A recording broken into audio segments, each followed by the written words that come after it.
The landscape of planet Earth encompasses an incredibly diverse terrain. Lush green forests and golden desert sands, rugged towering mountains, and glistening frozen lands of ice cover its vast surface.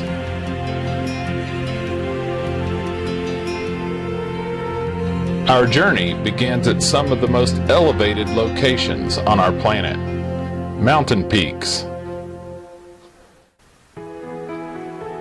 Mountains can be found on every continent. The Andes in South America loom beyond the desert, while the Alps of Europe jut their majestic peaks into the air. The intense beauty of the Rockies in North America competes with the grandeur of the Himalayas of Asia.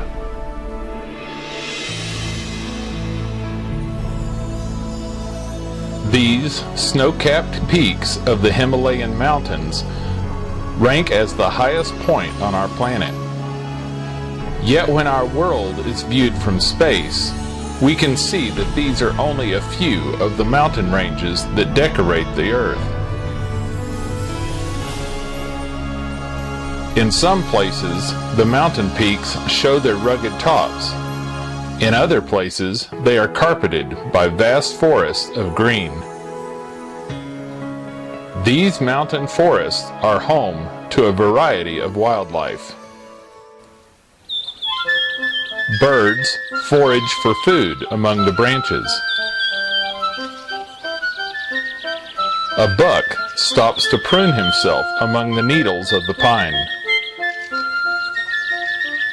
And squirrels scurry around gathering food while still watching for danger. On the North American continent are found the world's tallest trees, the giant redwoods of California. These trees tower high above the forest floor, but redwood groves are not the only kind of trees to be found. Tree forests cover approximately 30% of the planet's land surface. Trees produce and release oxygen into the environment that is necessary to sustain animal life. One large tree can provide enough oxygen for up to 4 people. The living green of the forest is in direct contrast to the planet's vast deserts. Deserts are dry, typically hot places where only the hardiest can survive. Cacti like to grow in these hot, dry climates. These prickled plants are designed with amazing characteristics that help them to live in these hot, dry environments. Cacti are most often known for their sharp, protective spines. Some creatures, however, are not kept away by the sharp, prickly armor.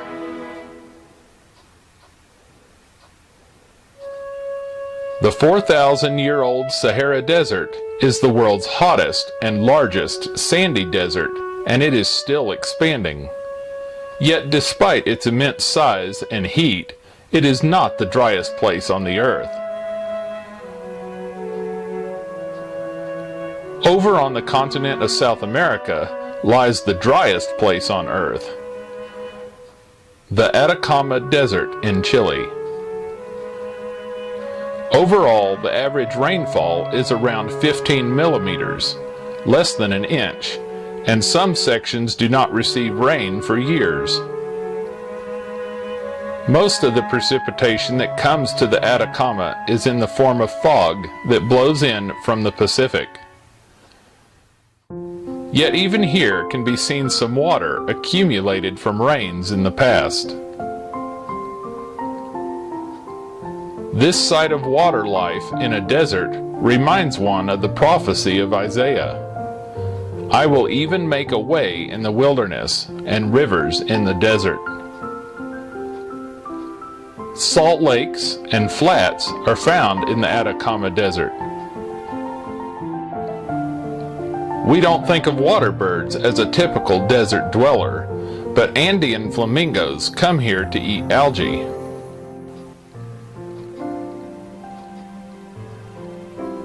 The key to the flamingo diet is its extraordinary bill that has a built-in filtration system that enables the flamingo to eat nutritious food items while filtering out harmful caustic substances.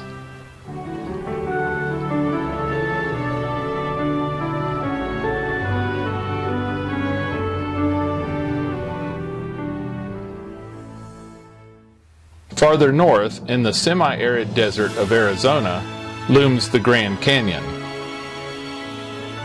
This massive canyon, stretching 277 miles in length, is one of the greatest testimonies to the worldwide flood.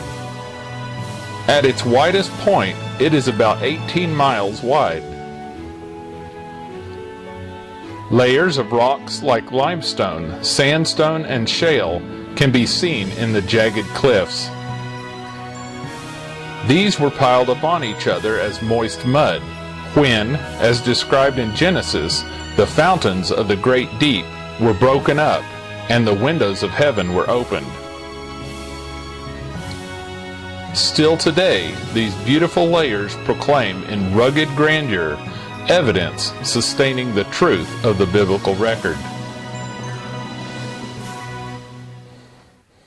As we travel northward, this testimony is echoed and re-echoed by other extraordinary formations, such as those found in Monument Valley and Bryce Canyon. But all the earth is not rugged. Grasslands cover around 20% of the land surface of the planet. The grasslands in Africa are home to many animals, including the giraffe. Giraffes are the tallest living terrestrial animal, and their primary food source is acacia leaves.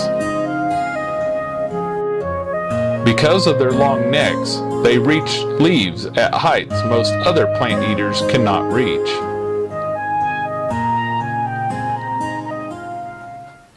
Despite the mass of variety covering the surface of our planet, an equally unique land of wonder lies beneath the surface, in the mystery world of the caves. Thousands upon thousands of caves have been discovered, some networks of caves stretching through the earth for miles. Numerous patterns can be observed in the decorations of these rooms under the surface. Perhaps one of the most commonly known is stalactites. Stalactites are vertical cave formations that are suspended downward from the ceiling. Stalactites are formed in limestone caves when water drops deposit the mineral calcite. As this process is repeated, it forms an icicle shape. In contrast, stalagmites point upward from the floor of the caves. Other similar mineral formations can be seen above the ground in North America at Mammoth Hot Springs. As hot water rises through the limestone, large amounts of rock are dissolved by the hot water, and a white, chalky mineral is deposited on the surface. The flowing waters spill across the surface to sculpt magnificent limestone terraces. At the southern tip of our planet lies the land of Antarctica. The continent is nearly twice as large as Australia. 98% of the continent is covered with ice, at least 1.9 kilometers or 1.2 miles thick. Antarctica, on average, is the coldest, driest, and windiest continent and has the highest average elevation of all the continents.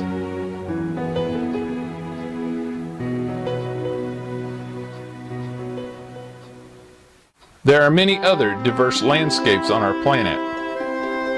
Rock formations jutting high in the air, golden sandy beaches lining the shores, and below the surface of the sea, many brilliant and sometimes strange formations can be seen.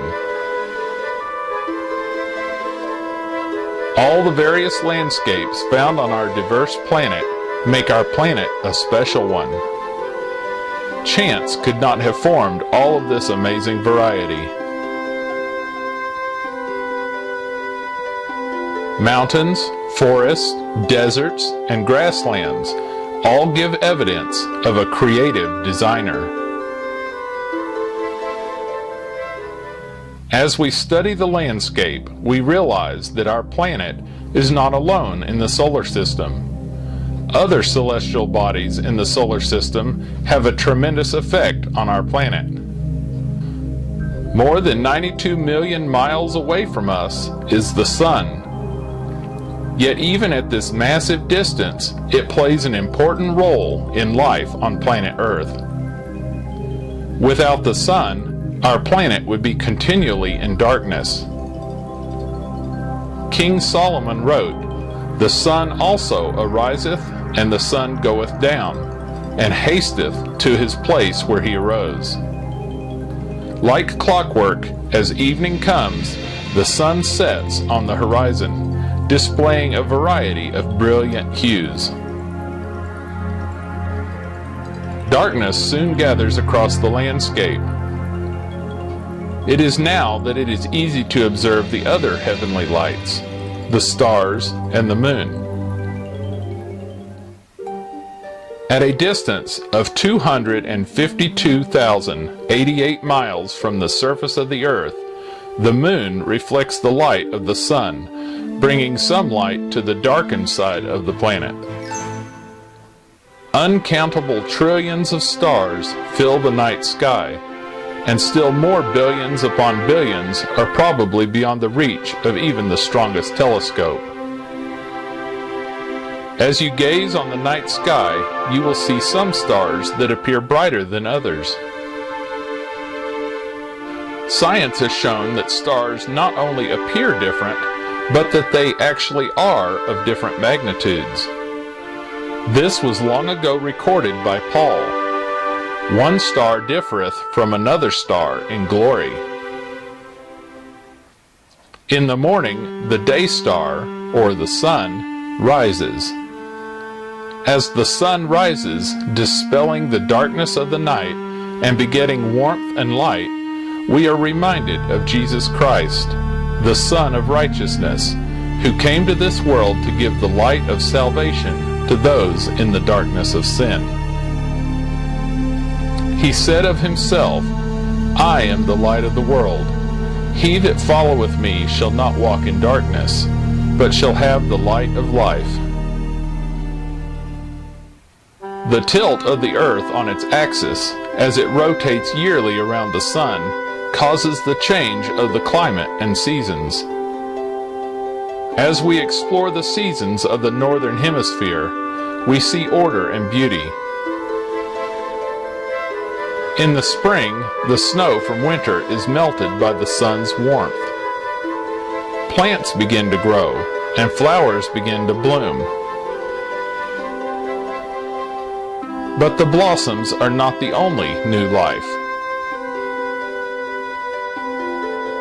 A mother moose has given birth to twins. Moose calves can stand the first day after birth, and they can swim within a couple weeks. They will be weaned at about 6 months. As spring turns into summer, the environment grows hotter. The leaves on the trees are hard at work. The green pigment in the leaves, called chlorophyll, absorbs light, which it combines with carbon dioxide and water to create the sugar for the plant to eat. During this process, called photosynthesis, the plant releases oxygen into the air for humans and animals to breathe. In autumn, the leaves begin to turn color. The green chlorophyll in the leaves disappears, and the leaves become various hues of orange, yellow, and red. Unlike evergreens, deciduous trees shed their leaves each year. Soon the ground is covered with various autumn hues. As fall turns to winter, the air becomes cooler this time. Snow begins to fall, covering the barren, lifeless trees. The white snow covers the wilderness like a snug blanket. The evergreen branches are weighed down in whiteness. But as the light of the sun again grows in the northern hemisphere, spring once more will return. Then the cycle of the seasons will begin all over with the budding flowers. For God has promised, while the earth remaineth, seed time and harvest, and cold and heat, and summer and winter, and day and night shall not cease. Our unique earth is truly a gift from the hand of a loving Creator. Every formation, flower, and creature is a treasure to be cherished. As the psalmist wrote, "The heavens, even the heavens, are the Lord's, but the earth hath he given to the children of men."